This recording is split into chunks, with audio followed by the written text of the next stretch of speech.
another episode of Fried Men with Martin and Alex. And today we have a very, very special guest with us, John Belizaire from Soluna Holdings. Thank you, gentlemen. Pleasure to be here. Yep, fantastic. Now, we are just so happy to have John with us today. He's expert in this field of Bitcoin mining. So I'm going to ask you then, John, can you tell us a little bit about yourself and your history and a little bit about your company, Soluna Holdings? Yeah, absolutely. So I am CEO of Soluna Holdings. Prior to ascending into this role, I ran one of the operating units of the business focused on co-locating computing with renewables, which we'll come back to in a second. And by way of background, I am a computer scientist by training. So I did my grad and undergraduate degree in the area of computer sciences, and specifically in distributed fault-tolerant computing. And so very large computing fabric that is resistant to, catastrophic failures of one of the elements. And I started my career at Intel helping them to write software that can drive the sales and growth of their microprocessors and the PC industry, transition into the early networking business of that company. And then I left and spent about the last 2 decades building software companies primarily focused on solving problems for large business enterprises, so B2B. And what was an interesting pattern, I think, looking back, because I write a lot about my entrepreneurial experience on a blog that I have and small musings, et cetera, on social media, is that my entrepreneurial experience has always ended up right in the middle of a confluence or convergence between some big technology wave and a legacy industry. Which brings us to Soluna. Soluna is very much about convergence. It's about the convergence of renewables and high performance computing, if you will. And our company is on the mission, and we have been on this mission for about 6 years, to make renewable energy the global superpower. So ideally, the entire planet is running on green electrons, powered by the sun and wind and water that exists on the planet and a host of other things. And we think that computing can be a fantastic catalyst for that. And the insight that we have is that there's lots of wasted energy out there because most renewable energy plants don't, they can produce a lot of power, but they can't monetize all of that power because the grid was not designed for intermittent resources. And so we go and we find where those power plants are, and it turns out there's a lot of them. About 30 to 40% of the energy produced by these power plants never gets monetized, believe it or not. A lot of people don't know that. And what we do is we go to those power plants and we solve that problem by bringing load to the point of generation. We actually bring the computing need for power to that location by building data centers that can monetize that energy for those power plants. By bringing more revenue to an industry, you support the growth of that industry. So we are essentially turning power that otherwise would be wasted into revenue. Therefore, you can build more power plants. The grid can absorb more of those power plants. And that's what we would like to see. If we are successful as a company, you'll see more renewable plants get built, more renewable plants get monetized and more profitable, and you will get more sustainable, scalable computing resources that can be used all around the world, especially in the context of these next big technology waves, if you will, like AI, that are slamming right into legacy industries like energy. So the pattern persists in my career here. Happy to be here to chat with you guys about all things that you would like to know.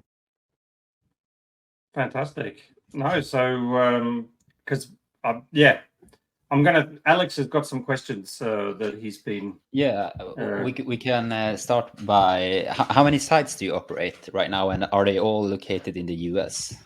Yeah, so all of our sites are in the US. We used to have 3 sites. We sold one about 2 years ago. We have 2 main sites now, totaling about 75 megawatts in operation. One is in Kentucky. That's a greenfield site called Project Sophie, and that is a Bitcoin hosting facility. So we invite customers to bring their Bitcoin miners to that facility. They plug them in. We provide them space and a whole host of services, and that interconnects to the Kentucky grid and uses the TVA power. So that's a combination of hydro and nuclear in some cases. And then in the other 50 megawatts is in Texas, western part of the state, sort of northwestern part, the Panhandle area. It's very windy there, and there are lots of wind farms, and many of them can't monetize all of their energy.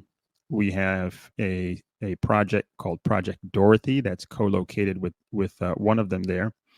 And Dorothy is a combination. Half of the site, about 25 megawatts, is Bitcoin hosting.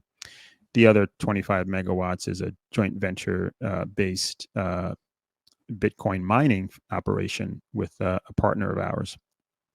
So we have 75 megawatts. We are in a growth phase right now. So Dorothy is going to double. So we just announced we're going to grow Dorothy to 100 megawatts. And just about 100 megawatts. So we're going to add another 48 of Bitcoin hosting. And we're going to put 2 megawatts of AI hosting there, or AI cloud, depending on how we decide to implement it. And then we just announced a new site in Texas called Project Kadi. That's a 166 megawatt site. We are starting the final stages of the development of that, and then we'll start construction of a combination of Bitcoin and AI there as well. So the future blueprint for our projects is a combination of both. And every year we continue to grow and source capital and drive the development of those sites. We have almost 2 gigawatts of project pipeline. So every year or so, we add another 300 megawatts or so of potential projects. And that seems to be accelerating these days. More projects, companies are calling us and want us to help them implement a behind the meter. Oh, that's the other key thing. All of these projects are behind the meter. So we go to these projects, we integrate with the power plant. And I'm sure you have questions about this. We get them a lot. We source power from the power plant and the grid because we're interconnecting to the power plant's infrastructure. We build a new infrastructure to support the data center, and it becomes an integrated project as a result. So that's, I think, a good initial summary of the business and the types of things that we do. How did you start with this? Because you mentioned your first site back in Kentucky. I assume that was where you started then. Did you start with the Bitcoin mining and the hosting operations basically, or did you also do some mining by yourself? We did. We actually started, our very first project was in the state of Washington. During the pandemic, the company actually originally started out as a power development company ourselves. We were a private company. We weren't public at the time. We were developing a series of, especially one large one in Northern Africa. During the pandemic, we could make our way back to the continent very often, as you might imagine. And so we started looking at opportunities in the US. And, the African project was special in that we were building both the power plant and the data center.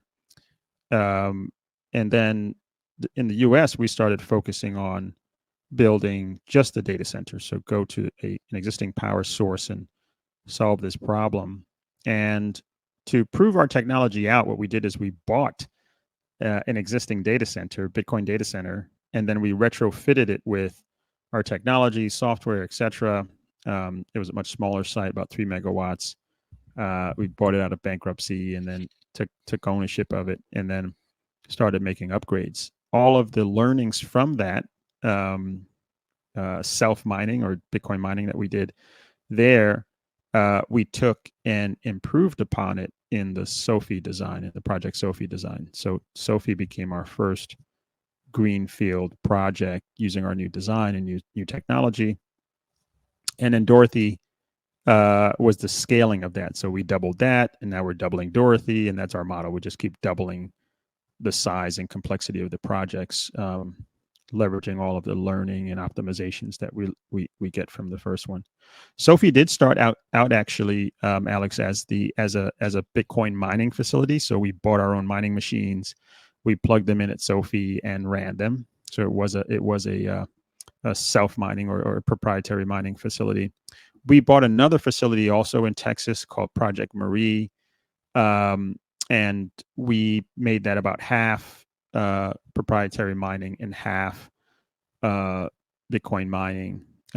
Both the Washington facility, Project Edith, and Project Marie, we decommissioned about 2 years ago with all of the melees of what was happening in the crypto markets. Everybody was going through challenging times.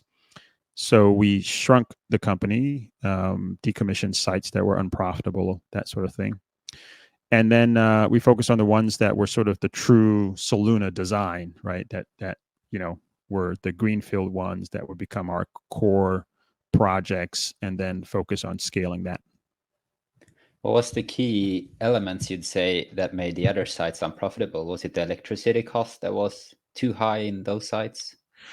A couple of reasons. On the Washington site, the electricity that we use was not this blueprint Soluna design where we were behind the meter. We were in front of the meter, and the local utilities were scaling the prices up. And the machines we had in there were fairly old, so they started to become unprofitable. And then on the Marie site, similar challenge. We had a site that had remember, we acquired those sites, so the infrastructure was aging. We had some debt at Project Marie that was challenging to cover, so it made sense to just sell the machines, return the cash to the debt holders, and then the one of the tenants in there was a large miner that was going through financial trouble themselves. So I think what we did is we took a step back and said, what's the best use of our capital? Is it to invest in unprofitable operations? No. Let's invest in the ones that are more profitable. Let's sell the machines, get cash back, and then bring customers into the sites, because our power costs in the sites that are greenfield are very, very good. So those are the ones where we really wanted to focus our energy, and that's what we do today. And that has led us through a pretty significant turnaround in the business, and as I said, that's led to the growth that we're working on as well. I failed to mention we also have a new AI site that we just launched that has about 512 H100 GPUs. It's a hydro-powered site, and that one's in Canada actually, and that allows us to deliver cloud services to companies that are looking to dip their toes into AI.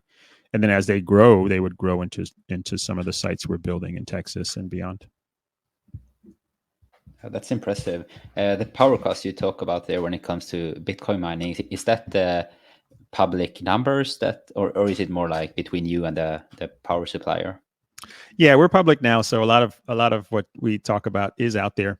We structure all of our projects to get us access to power on a weighted average basis. So when we connect into the power plant, we can buy power from the power plant in three ways, essentially, or at that location in three ways. We can buy power from the power plant when the power would have been wasted, so we get that at a low fixed cost. If the power plant is bigger than us, so let's say for concrete numbers, it's a 100 megawatt power plant. We're consuming 50 megawatts at that location. And the power plant, the pricing in the area is positive, meaning the power plant is not going to curtail itself or turn off. Then we would be subtracting 50 megawatts from the amount of power that the power plant would send to the grid. We pay the power plant the price that they would get at that location. So they're economically indifferent. So they get the same price they would get if they sold it to us or sold it to the market. So it doesn't matter. And then the third option is when the power plant is smaller than us. Let's say the power plant is currently producing, the wind dies down, is doing 30 megawatts, and we're still consuming 50 megawatts. Then we would actually buy 20 megawatts from the grid at a wholesale price because we're behind the meter. And so the combination of those three sources gives us power at $30 per megawatt hour, or for some of the listeners who may not, talk in megawatts, it's call it 3 cents per kilowatt hour would be what we pay, or less than that. So that's on average where our power cost is across our fleet of data centers. All right. That's Yeah. cool information. So Good information. behind, can I just, sorry, a technical question here. When you say in front of the meter or behind the meter, what do you mean by that? Oh, very good question. And I'm sorry for not making clear. So when you build a new factory, let's forget about Bitcoin mining for a second, and you go and you buy a piece of land and you're going to build a new factory that makes cars, let's say. The source of your energy is you're going to go to a retail utility and you're going to say, hey, I need 14 megawatts to run this factory. And I'm going to build a substation to connect into the grid lines that are in that location that are controlled by that utility and so forth. And the utility will sign a power purchase agreement with you and sell you power at a cost, $65 per megawatt hour, $100, whatever it is. And that power will come through that substation into your site, step down, whatever it is, and then you will pay a retail price for that power.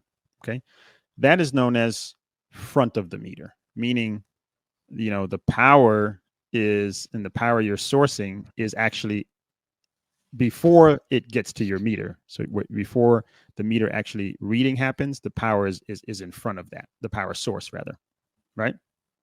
Okay, now let's say that in that same location, right? I say that, hey, at this location, I'm not getting enough power. I need another megawatt. I need 15 megawatts. And you call the utility and it says, well, we don't have any more power for you, And so you said, oh, okay, that's not good. I'm going to build a solar facility back there. I'm going to put it on the roof of the factory, or put it on, I have some extra land. I'm going to build a big 1 megawatt facility, right? And that extra megawatt is going to power this additional area of my factory that makes glass, let's say, for example, just for discussion purposes. Okay. So that glass factory is going to buy power from the solar plant. Okay. Now, technically, you can't sell power to yourself, because for regulatory reasons, only certain companies that are regulated can be utilities. So the solar plant is actually going to sell the power back to the utility. But let's forget about that for a second. Let's say you're using the power from the solar plant. That power is not coming from the power lines in front of the meter. They're actually coming from the plant that's sitting behind the meter there, that produces energy that either gets sent up to the grid, right? Because you have to send it up to the grid, and your meter goes backwards, right? But you now have an extra megawatt. So you have 15 megawatts total in that location. So you've added more power. Okay.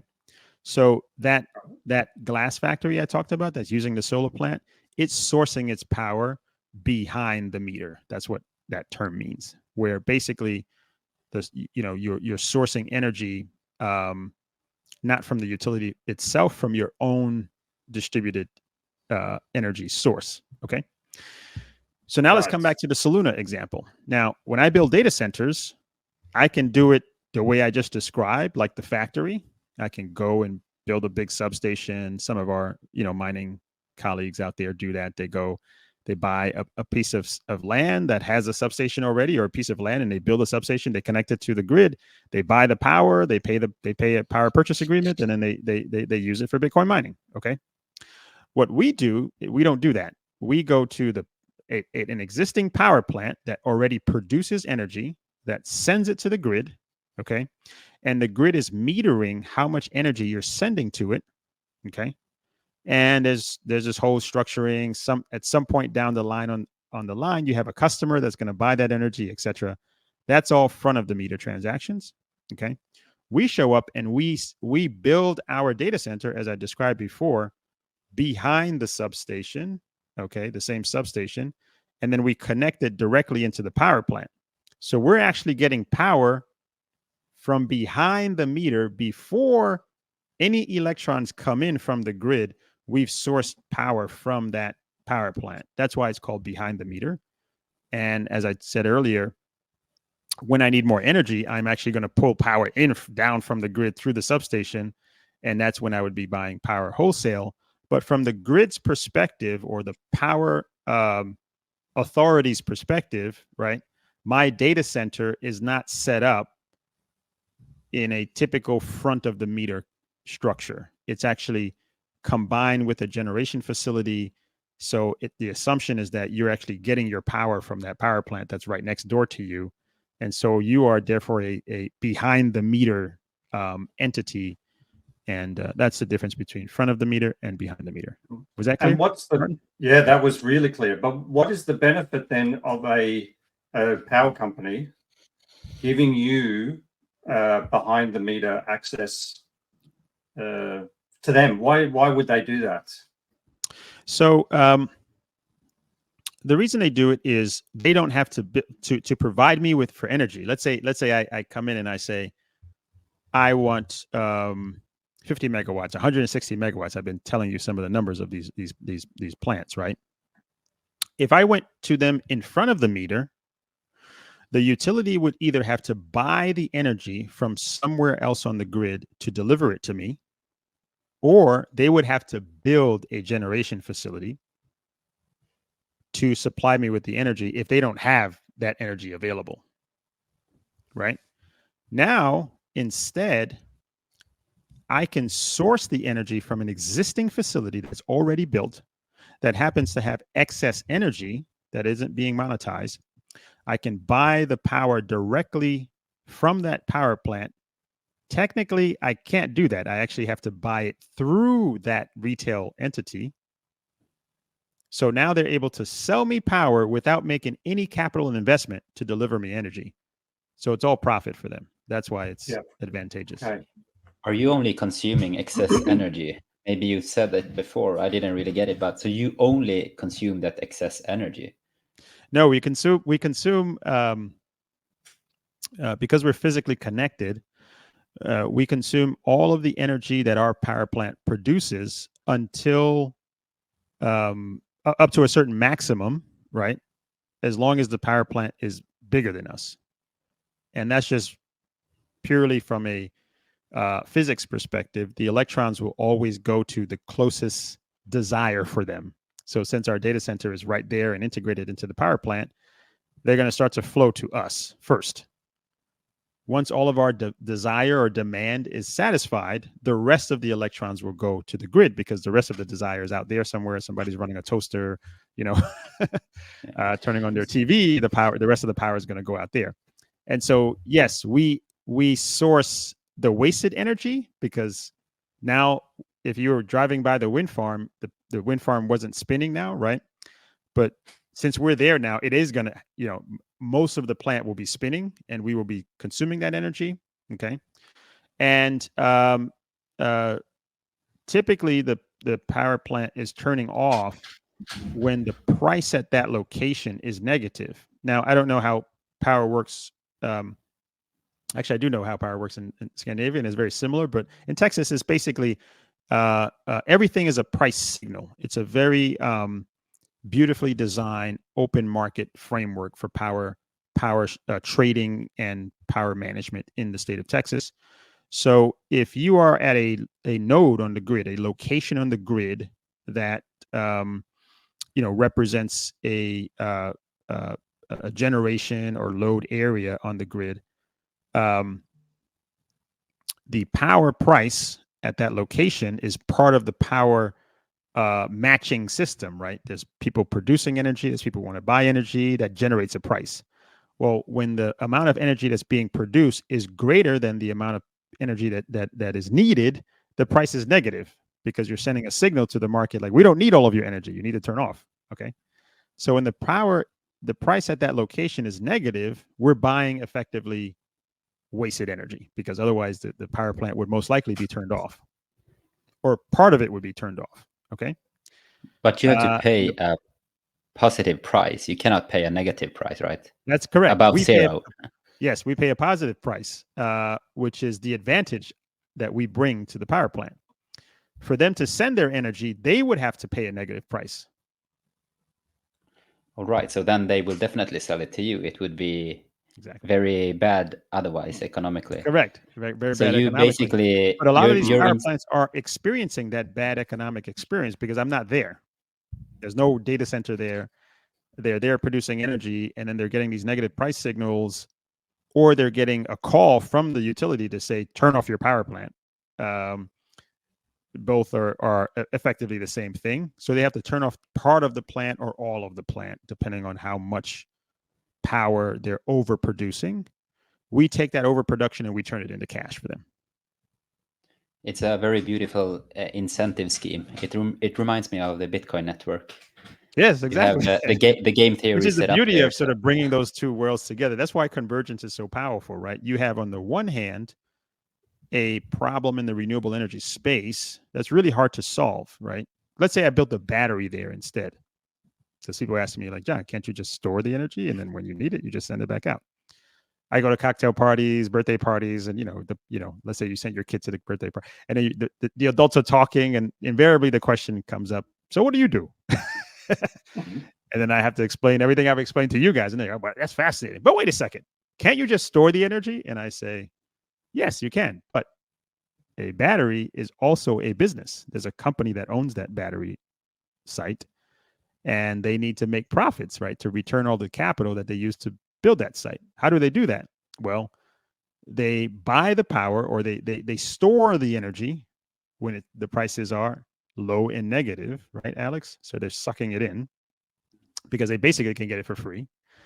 And then when prices are positive, they sell or export the energy back out. The battery becomes a generator of energy. Okay. The problem with that is if you put a battery where there's massive amounts of green energy, if you put lots of batteries, massive amounts of green energy, the batteries themselves become part of the problem at some point. And so that's not a solution that is viable. And you can't store the energy for that long. So unless you're exporting it every day, you actually can't ever make any money. So it becomes very challenging to address this issue with batteries.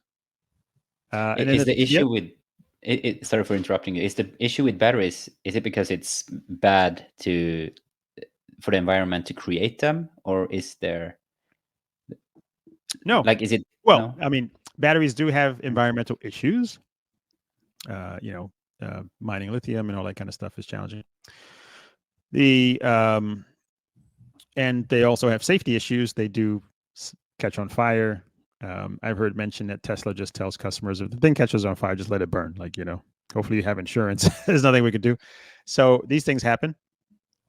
But that's not why they're not a good solution to the wasted energy problem. They're better. They're actually better for sort of balancing energy at a localized area. But when you have large swaths of overproduction, they're not actually going to be great for that because, first of all, the amount of overproduction is pretty large. I'm talking about I have to put my 50 megawatt data center only consumes 50%, just under 50% of the wasted energy of this power plant. When I get to 100 megawatts, I'm getting closer to consuming all of the energy. So imagine how big a battery you have to put there. So that's really expensive. But even then, at some point, the battery has to export. So what if the battery is exporting at the same time the renewable energy plant is exporting, which is very likely, right? Because when the power goes positive and the wind is blowing a lot, what's the wind farm going to do? It's going to produce, right? Mm-hmm. And if the battery was storing energy, maybe last night, the prices got negative, it stored energy, it's going to try to produce too. So then you may have the sum of the battery and the wind farm produce a negative price because it's overproducing, which will get you back to the same place again. So that doesn't work so well in practice. Again, as I said, because you can't just sit there holding the energy until the prices, you know what I mean, become higher. They actually stay pretty low because of the same problem. And then when you do, you may end up sort of getting snapped back to curtail yourself. So the beauty about using this computing solution is we're bringing load, right? Load typically is far away from these power plants. So I said we're in the northern part of Texas, but most load is further east from there, 5-6 hours east, right, to Dallas and some of the big cities where they have load. And that load has already been satisfied in any case. So even if they could put it on the lines and send it, no one would be on the other side to receive it. So you have to bring the load to that location. And computing is the perfect solution to that. You can do pretty much any computing anywhere because we now have distributed computing. We now have connectivity almost anywhere on the planet now. And the only thing that you have to think about is what type of computing can you bring to these locations, which gets us to the concept of real-time versus batchable computing.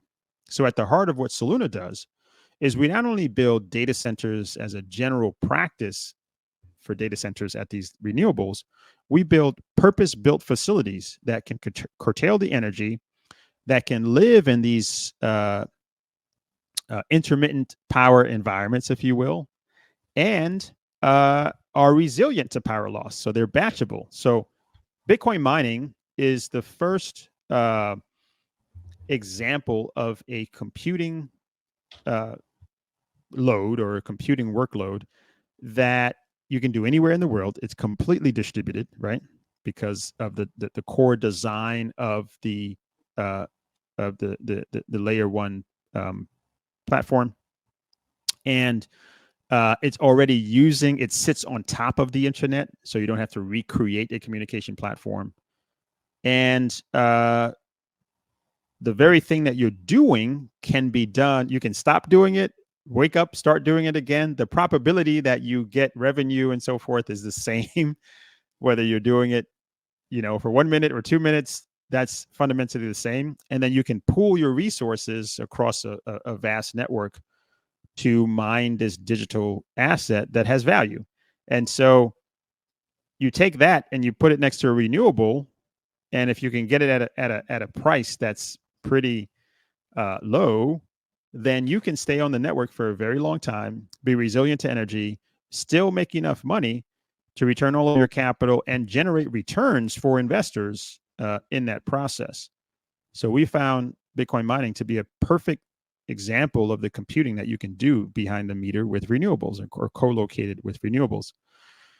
Another type of computing is AI, training and tuning of AI or large language models, or processing large, complex data sets, etc.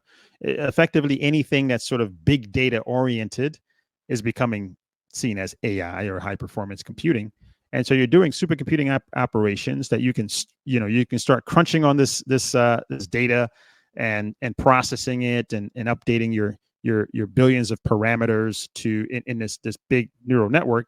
And then suddenly you pause that process, save some information, and then you wake it back up again and start doing the processing and so forth. That's called checkpointing in AI. And so by nature, the process is batchy in nature. Okay. So you can take that process and put it in these environments. So I can't run a stream platform there because we have to be hearing each other as we're talking. I can't run a Netflix video system there, but I can run the backend AI process that determines what's the next movie I should watch. Those types of things can live in those environments. And think about now that wind farm I talked about in Texas. Well, There are many of those wind farms in Texas. There are many of them in Oklahoma. There are many of them all throughout the U.S. There are many of them in Europe. There are lots of them in Australia, and there are many more of them being built every year. Renewable energy is now the fastest growing form of energy that's being developed. And in fact, the big infrastructure companies that we work with that are building these power plants are really concerned that at some point they're sort of saturating how much they can add, and they're not able to deploy as much capital to build out this infrastructure because they're concerned about increasing curtailment and so forth. And so it's actually slowing them down. They could be doing a lot more, but the concern about these issues, or there are sites that they might have been able to build, but they're concerned that they will become curtailed. This changes that whole dynamic. Now they have a solution to this problem, so they can keep accelerating the development of renewables and keep investing as they build partnerships with us. That's the beauty of it. And so, it just drives a tremendous amount of potential growth. And that whole phenomenon is convergence. If you look at all of the major developments that have happened in the last few years, it's all been two technologies coming together to create something new. So that's the opportunity here. Yeah, can I just butt in there? But what about then, like, do you predict maybe then that we're talking about when there's too much energy being made, and you said that you can turn it off if there's not enough energy? Is there ever a time that maybe for, I don't know, I mean, I'm not an expert, you're the expert here, so this is, that there is a long period of time where suddenly your data centers aren't being profitable because of there's no wind or there's clouds for, well, there's not enough energy being produced over a month period, or do you know what I mean? Even though the infrastructure's there to usually create that. Yeah, absolutely. So let's look at renewables for a second. So when you build a power plant, that question that you ask is also very important, right? How much wind and solar gets produced at that point? And you won't build a power plant unless you can ensure that over a 20 to 30 year period, you're going to be able to produce enough energy that you can sell, that you can then use to monetize or pay the cost of building that power plant back, all of your debt and equity holders, right? There's a whole process and really, detailed analysis to do around that. Now, what that tells me is if I can look at that data analysis, right, that energy curve, so I can look at what you predicted and what you're actually experiencing, because maybe you thought though it was really windy there, and suddenly the weather patterns change and it's not as windy, or whatever it is, right? So we look at that. So before we build a power plant, there's something we call the curtailment assessment. So we go to the power plant and we say, give us 4 years worth of your data. We then put that through a obviously technological process, and we remodel the same power plant for that 4-year period with our data center added to it. And then what we do is we use that digital twin, if you will, of the data center plus the renewable energy site, and we determine how big we can make the data center such that across the entire year, based on seasonality, some periods in Texas, it's not very windy. It's too hot. The wind doesn't blow. And then there are some periods where it's really windy, right? So if you sort of average that out across the entire year, you get a certain volume of energy being produced. And based on that volume of energy, you will have a data center that will be up or down a certain number of times for the whole period.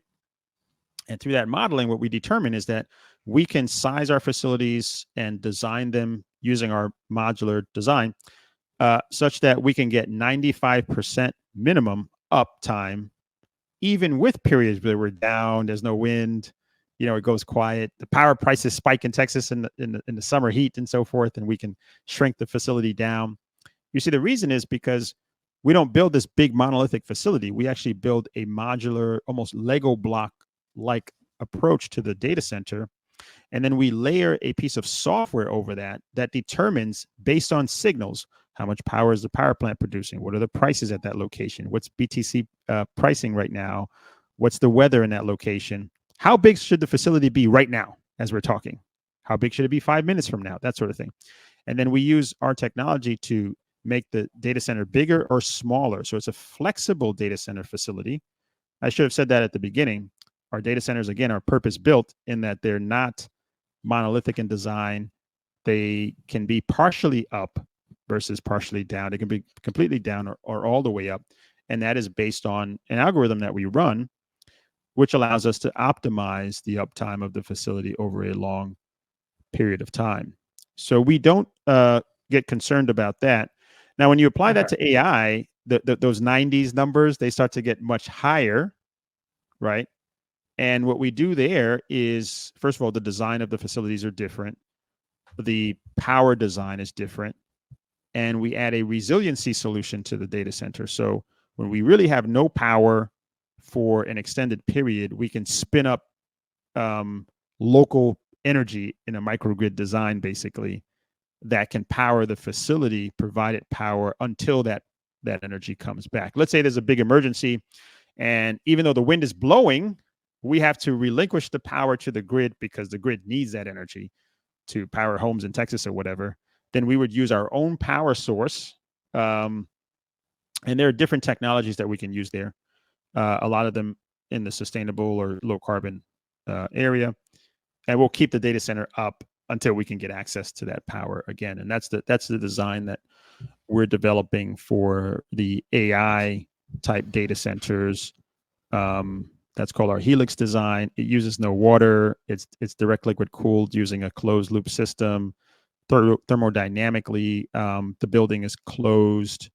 It's still modular and sort of a pizza design. And so it allows us to do exactly what AI needs, and at the same time doing exactly what the power plant needs. And we get up every day sort of super excited to work on this stuff because we're really thinking through the problems that you have to solve. No, This is exactly really what. exciting.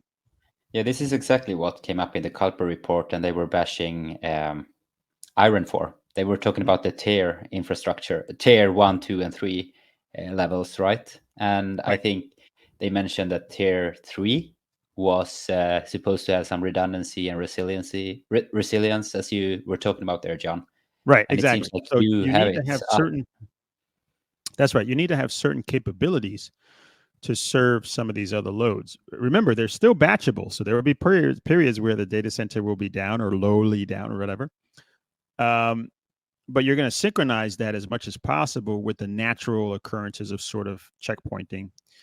And the other thing is that there's sort of an expectation in terms of like, the data center and how it's cooled and so forth from the customers that are using this. But I do have to say that some of those expectations are old. They're making assumptions around a typical 24/7 delivery of an application that has to be up all the time. So my Netflix example, the data centers, the tier 3 data centers and their design is really designed for a Netflix type sort of real-time serving, critical load, that sort of thing. But let's say, for example, I'm going to give you a great example. So let's say you're a telecommunications company. You're really excited about this AI stuff. So you download a pre-trained large language model that helps with customer service, contextual type applications. You load in some of your customer information, your trouble tickets and experience in the past, and then you tune the model, okay, and then you now create this sort of customer service assistant. So you don't, as a user, when you call the telecommunications company, you don't see anything, but the service person has a chat bot that they're working with and doing some analysis, and they can look up and this thing is helping them and so forth, right? So the chat bot that's running, that's helping them with the process, that really needs to live in a real-time space, right? Because you don't want that to be down. You're actively serving. But that tuning workload, the one where you put all your data in it and then you tuned it to get ready to deploy, that doesn't have to live in a super resilient data center. Because you have the app running, right? You're already chatting with customers. There's no urgency for that tuning to be done. Maybe you tune every 3 months. You take the refresh of the data that you just got from all of those conversations, and then you push it through the model, so the model is more current, right? So what do you care if it's down for 5 minutes? It's not going to affect that application that's running there. That reframing of the technical needs and what types of data centers you need for these different applications still needs to happen in the marketplace, and it's going to happen over time, and that's okay. And so what we're doing with our data centers is we're beginning to sort of prepare for that future state, if you will, and designing them to support these specific types of applications that are batchable. And by the way, the same was true for Bitcoin until we started doing this renewable energy co-located stuff. We were putting out our stories. Everyone was telling us, no, that's impossible. You cannot. Bitcoin data centers, you turn them on, you never turn them off. And we're like, okay, but that makes no sense whatsoever. I'm reading the white paper. I'm looking at the code. Like, nothing here requires the thing to be on. Well, the reason is because you spend so much money on these things that you have to keep them on, because otherwise, how are you going to get your return on your investment? You only have a certain period of time to do that. Well, the question is, that may be true, but is it really true that it has to be on 100% of the time for you to get your money back? If your power cost is free, then is that true? If your power cost is 1 cent, is that true? 3 cents. At some point you can experience less uptime, right? Some degradation in resiliency to get the same return on your investment, but the capex cost and the overall investment drops down significantly, right? And so you get massive advantages, and that's what we have proven using the Soluna model on Bitcoin, and now we're going to do the same on AI.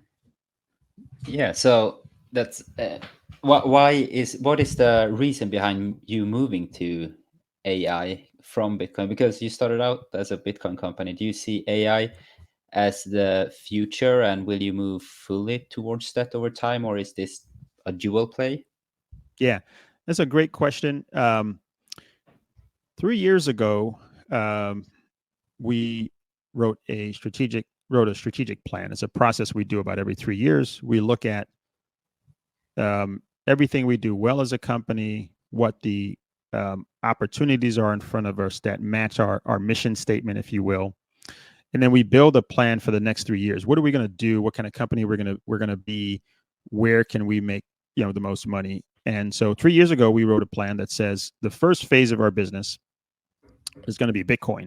This is the only computing that we can find right now where we can monetize this energy right away. It's clear. We don't have to build a customer service, environment to go prove it.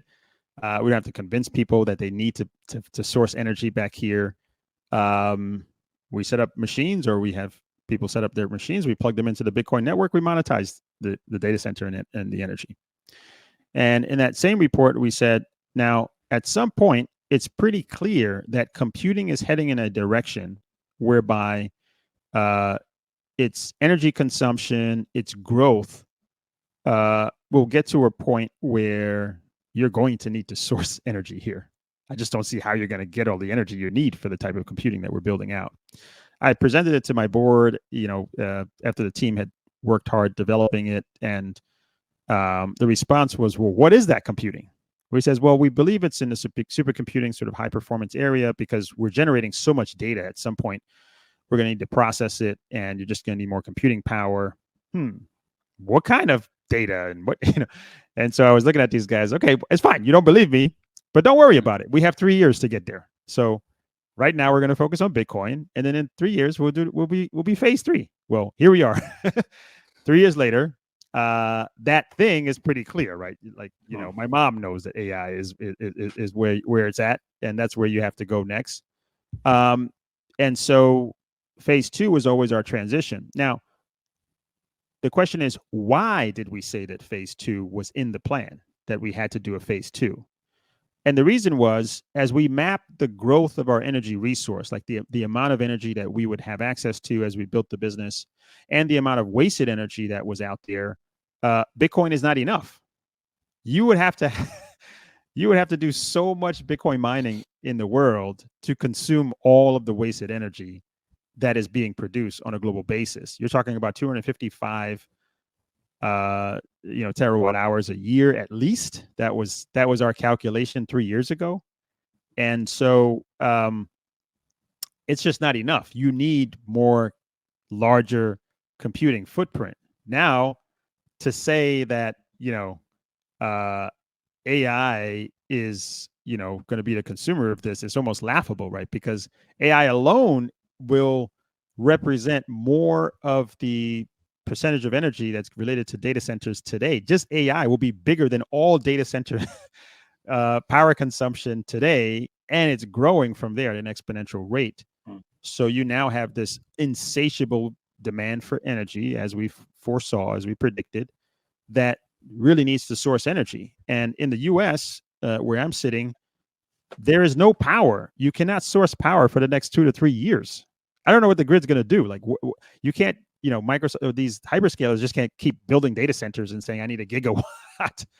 Where are they going to source all this energy? So they have to, what they have to do? They have to build more power plants. You know what happens when you build more power plants? You build them in the same locations where there's wind and solar and hydro. It's not like, it's not like the part of the country that wasn't, windy before suddenly becomes windy and you can build power there. You're going to still build them in the same places. So you're going to have overproduction of power, and our solution starts to become more applicable there.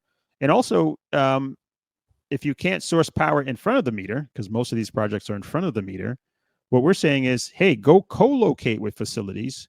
There's lots of power there. You don't need to wait for it. You don't need to wait, 3 years for that. You can start building your data centers immediately. And that's exactly what Soluna is doing. And I think we're on a very clear path on our plan to implement the vision that we had for the business. So what do you think, sorry, Alex, what do you think is the mix then that you, like, do you have a goal for the mix of Bitcoin mining and HPC AI and cloud? Are you going into cloud, or are you just sticking with the AI and the Bitcoin mining? Do you have like a goal for the mix of Soluna going forward? Yeah, we do. This we haven't published. Oh, yeah, okay. So I can't say this exact mix, but the way to think about it is every one of our projects will have a mixture between AI and Bitcoin. Initially, Bitcoin may be larger as we're proving out the technology and the business is growing, and over time, AI will dominate the footprint of those projects. And are we doing cloud and cloud or co-location? Basically, in the cloud unit, the new Soluna Cloud business, we are doing both because we find that customers don't want to have to deal with infrastructure. They just want to start modeling. So they want access to computing power that can help them model. And cloud is kind of an overused term. So if you say cloud, it really is more of a cloud platform, right? Where you have access to hardware, software tools like AWS, right? But we call our fabric Soluna Cloud, but essentially it's a managed service that delivers you GPUs as a service with some special tooling to make it easier for you and faster for you to get to modeling. So we don't just give you a sort of empty machine with nothing on it. We give you all of the classic tools. And then the second is co-location. It's actually kind of hard to do cloud type, delivery without also co-locating, because people want to put their servers, they might want to put some of their data there. So we're building a whole unit where if you go to NVIDIA and buy 2,000 machines, you can deploy them and land them inside of a Soluna data center, and you'll buy power and space from us essentially, and a whole host of services. So so this concept of AI hosting and AI cloud is what this new initiative is focused on. And we've announced some new partnerships, and those partnerships are helping us get access to supply chain, AI expertise, distribution, and a pipeline of customers to help us to grow the business. And so it's pretty exciting times for us right now. This diversification was always a planned one. I think the crypto market is, because we started in crypto, it's clear, if you look at the whole crypto market, most people say like they had to go into AI, otherwise they're dead, And in our case, it was always planned. But you have to look very carefully about who's doing what and who's saying they're doing AI and how they're doing it, and they're not always sort of thinking through it to the depth that we're doing, and sort of thinking about the future of the market and what it's going to need and what niche area can we fit into, right? We're being very specific about the fact that we're going to, if you want to be serving, we're not going to be running the chat service. We're going to be helping you with the tuning, and sort of that recursive tuning, if you will, that you need to do, which every company in the world is going to do. That's why the demand is actually going to be big. That's probably an important thing for your users to understand. So today in the news, news cycle is funny. We're just talking about OpenAI and Sam Altman, and he's on like every show, every podcast. He's everywhere. It's probably because, well, he's an AI company, so maybe some of those are not really him. But anyway, the opportunity is actually in the enterprise. You see, in my opinion, there is more data to drive these AI models inside of companies that these LLMs have never seen. Right now, they've only been trained on all the internet and information that's publicly available or quasi publicly available. There are some copyright issues I've heard about. Yes. But there's, lots and lots of data inside of small businesses all the way up to large enterprises that they haven't even unleashed yet to these LLMs that will allow them to build these AI agents to help significantly improve productivity, learning, research, all that kind of stuff at companies. And that's the real opportunity. And that's what's going to drive the power demand. That's really what's going to make it huge. So can we safely say from that then that you think you're probably more towards AI, that side of it, than Bitcoin mining in the future going forward? In the future, yeah. I think we are more of a renewable energy powered AI infrastructure company than we are a Bitcoin hosting company. It's a smaller market. It's shrinking, right? Companies are starting to combine now. The network will continue to be very big and continue to get bigger, and we'll be able to service that. But our goal is to make the new business ultimately become much bigger than our current business. What implications do you think this AI trend will have on Bitcoin miners if you look in the midterm? Because in the short term, obviously, the AI operations on most of the Bitcoin miners will be quite small comparatively.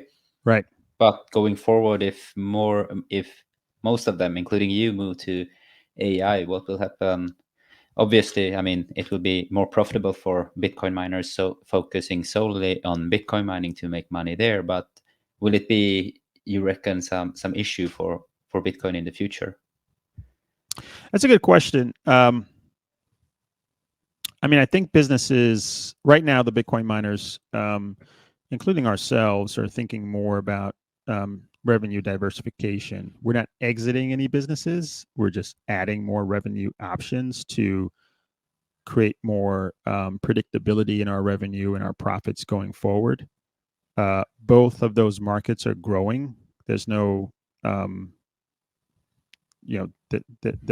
no limit to the demand for Bitcoin, and as that demand increases, security becomes super important. So mining is going to be important, and depending on what happens with Bitcoin price over the next 12 to 18 months, that's going to drive more demand toward that.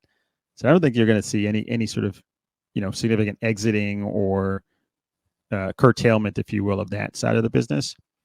And then you'll see, depending on the success of execution, more and more growth on the AI side. And so what that mixture looks like, for each, what's happening with them. And so I would think that there's no existential concern for Bitcoin reducing in security, if you will, in the near to medium term. And I don't think it ever goes away, because the network is elegantly designed to create the right incentive to bring resources to protect itself. And so, whether that's pure play Bitcoin companies that would emerge to do that, or companies like ourselves that will continue to want diversification in their revenue, right? So if the AI market suddenly shrinks because businesses don't want to be using agents anymore for some reason, we always have Bitcoin, So yeah, and Bitcoin feels like a necessity also. As you say here with AI, of course, it's another application, but right now Bitcoin feels like a necessity for the green revolution, as you are proving right now. That's right. But that's exactly right. Also in the near term future, AI computations alone wouldn't be as contributing to the greener movement as Bitcoin mining. Right. Yeah, that's right. Because a lot of the data centers are front of the meter. They're actually increasing the carbon footprint. When we get to a point where we're a major component of that, we'll change that mixture. But I feel that Bitcoin is safe, and it's going to be safe for a long time. And there are the right incentives for us to be in the business. Some companies will not make the transition; they're too small, or they don't have the expertise to get into those different areas. And some will make the transition, and I think that will be a great thing for the green movement, both on the Bitcoin side and for the AI side. All right. Well, yeah, no, it's lots of interesting information there from you, John. That was fantastic. Thank you so much. And thank you so much for your time. I know it's, you sound extremely busy. So thank you so much for coming and joining our little podcast here. Martin and Alex, thanks for having me. Great questions. I appreciate you inviting me to the show, and good luck with the podcast.